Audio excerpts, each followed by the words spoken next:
আকৌ ছোৱালী বেছি হৈ যায়। বেমাৰটো কিমান দিনৰ পৰা হৈ আছে? আপোনাৰ বেমাৰটো আজি এবছৰৰ ওপৰত হৈ গৈছে। এবছৰ আপোনাৰ 3-4 মাহমান হৈ গৈছে। এগৰাকী ধুনীয়া ছোৱালী ঘৰখনৰ লগতে গাঁওখনৰ সকলোৰে আপোন আৰু মৰমৰ আছিল। পঢ়া শুনাটো মেধাসম্পন্ন আছিল। নিয়তিৰ পৰিহাস। এবছৰৰ আগতে এক অচিন ৰোগত আক্ৰান্ত হৈছিল আৰু সেই ধুনীয়া মৰম লগা ছোৱালীজনীৰ জীৱনলৈ নামি আহিল তিমিৰ তমকা নিশা। তাইৰ নাম নয়নমণি বাইলুং। নাহৰকটীয়া চাচনিৰ ২ নং দলামৰি গাঁৱৰ নিবাসী। এদিন সামান্য জ্বৰ হোৱাত পিতৃ মাতৃৰ সহিতে নয়নমণি ডাক্তৰৰ কাষ চাপিছিল। ডাক্তৰৰ পৰামৰ্শ মতে ঔষধ ব্যৱহাৰ কৰিছিল যদিও ডাক্তৰৰ ভুল চিকিৎসাৰ বাবে নয়নমণি দুৰাৰোগ্য বেমাৰত ভুক্তভোগী হ'ল বুলি বীৰ লাচিত সেনাৰ ডিব্ৰুগড় জিলাৰ সম্পাদকে ভাদৈ নিউজৰ সাংবাদিকৰ আগত অৱগত কৰে। মই হেমন্ত দাস। মই ডিব্ৰুগড় জিলা বীৰ লাচিত সেনা এতিয়া সাধাৰণ সম্পাদক হিচাপে দায়িত্ব লৈ আছোঁ।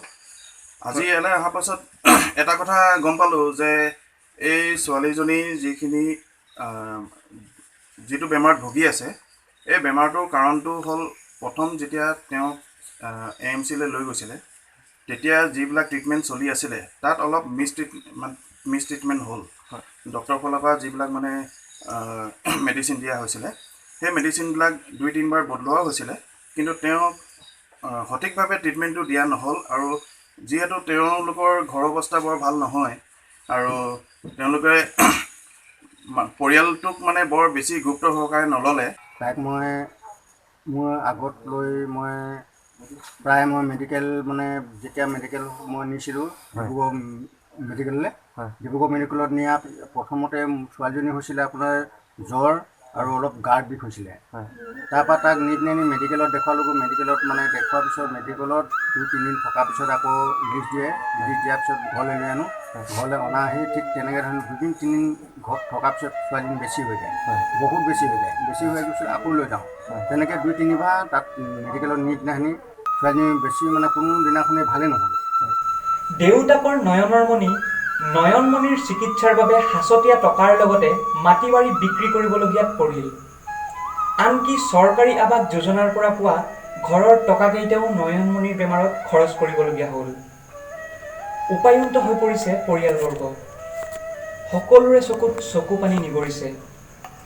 এই দৰিদ্ৰ পৰিয়ালটিক যদি কোনো সদাশয় ব্যক্তিয়ে সহায় কৰিব বিচাৰে, তেন্তে 80119214885 নম্বৰত যোগাযোগ কৰিবৰ বাবে অনুৰোধ জনালোঁ।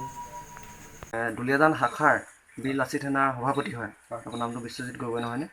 যে আপুনি এই ৰোগীয়া ছোৱালীজনী যিহেতু আপুনি খবৰ ল'বলৈ আহি আজি উপস্থিত হৈছেহি, যে আপোনালোকৰ ফালৰ পৰা সহায় সহযোগিতা বা চৰকাৰলৈ কিবা আহ্বান জনাব নেকি? যে চৰকাৰলৈ এটা আহ্বান জনাব লাগে, যিহেতু এই ছোৱালীজনী ইমান এটা ডাঙৰ ৰোগাক্ৰান্ত হৈ আছে, যে আপোনালোকৰ ফালৰ পৰা চৰকাৰক কি ক'ব? চৰকাৰক কওঁ যে অনতিপলমে তেওঁক চিকিৎসা কৰিব লাগে। আৰু অসমবাসী ৰাইজৰ ওচৰত মোক কাটৰ অনুৰোধ, তেওঁলোকেও সহায় কৰক। আৰ্থিক সাহাৰ্য আগবঢ়াওক পৰিয়ালটোক। আমি আহি দেখিছোঁহি যে যথেষ্ট তেওঁলোক আৰ্থিকভাৱে দুৰ্বল। ভাল নোহোৱাত এতিয়া কি হ'ল আপোনাৰ ভাল নহয়, অলপ দিন অলপ ভাল হ'ল বাৰু। ভাল হোৱাৰ পিছত এতিয়া লগে লগে আপোনাৰ লকডাউন লাগি গ'ল। লকডাউনৰ পিছত মই ক'লো ছোৱালী নিব পোৱাৰ ব্যৱস্থা নহ'ল। আৰু কি হ'ল মোৰ বিশেষকৈ একেবাৰে আৰ্থিক অৱস্থা বেয়া মানুহ। আমি আমাৰ টকা পইচা কোনো ফালৰ পৰা নাই। যি অলপ পইচা পাতি আছিলে তাকো আমি গৰু হাল আছিলে, গৰু হাল বিক্ৰী কৰি দিলোঁ। আৰু আমি ইয়ালৈ আহি জানিব পাৰিছোঁ, এই পৰিয়ালৰ মাজত উপস্থিত হৈ জানিব পাৰিছোঁ যে চিকিৎসাৰ ক্ষেত্ৰত ডক্টৰে অলপ হেমাহি কৰিছে। আৰু যিটো আমি দেখোঁ দৰিদ্ৰ পৰিয়ালৰ মাজত দেখোঁ, তেনেকুৱা ডক্টৰে পাত্তা নিদিয়ে। আমি যিটো সহজ ভাষাত ক'বলৈ গ'লে কিছুমান ডক্টৰে তেনেকুৱা কৰে, গাফিলতি কৰে। সেই গাফিলতিটো কৰিব নালাগে তেওঁলোকৰ ক্ষেত্ৰত, সেয়ে মোৰ দাবী। আৰু অসম চৰকাৰলৈ আকৌ মই দাবী কৰিছোঁ যে তেখেতলোকৰ চিকিৎসা অনতিপলমে কৰে। আৰু ডক্টৰবিলাকৰ এনেকুৱা নেগলিজেঞ্চিৰ কাৰণে বহুতো তেনেকুৱা ধৰণৰ ৰোগীবিলাকৰ এনেকুৱা অশান্তি হৈ আছে।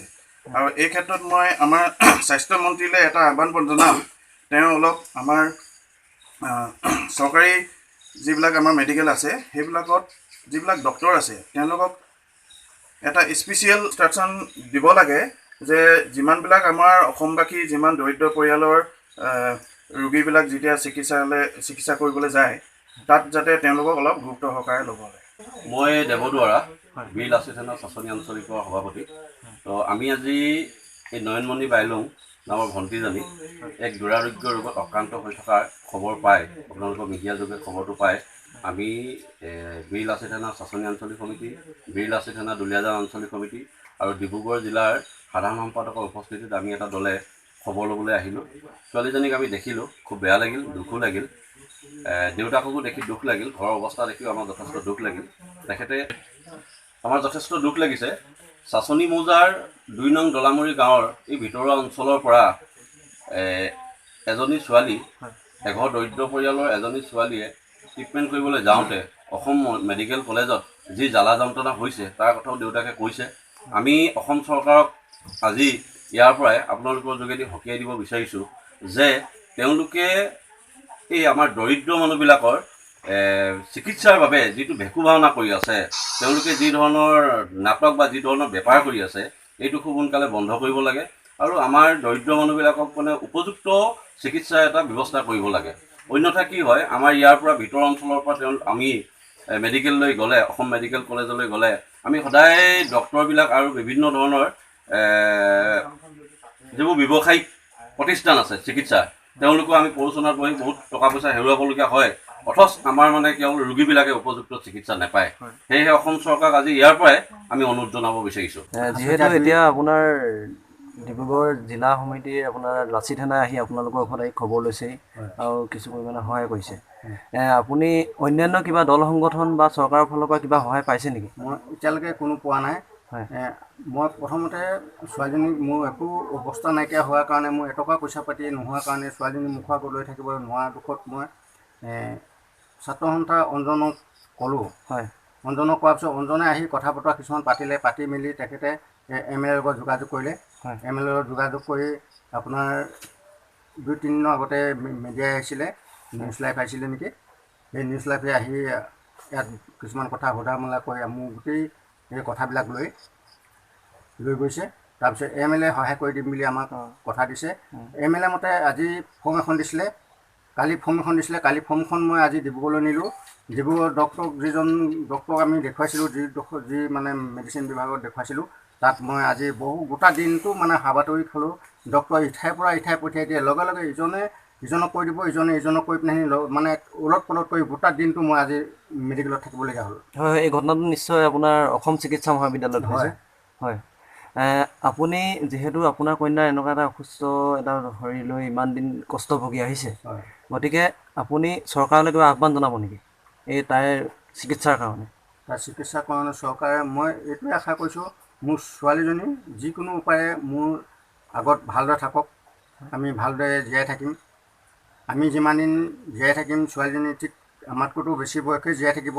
ঠিক আমি থকা সময়লৈকে ছোৱালীজনী যেন আমাৰ চকুৰ আগত ধুনীয়াকৈ থাকিব লাগে, সেইটোৱে মোৰ মানে আশা।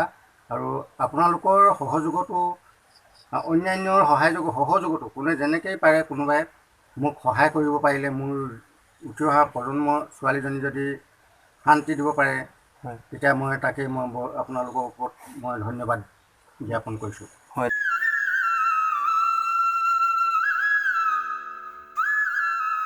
বিভিন্ন খবৰৰ বাবে চাই থাকিব ভাদৈ নিউজ।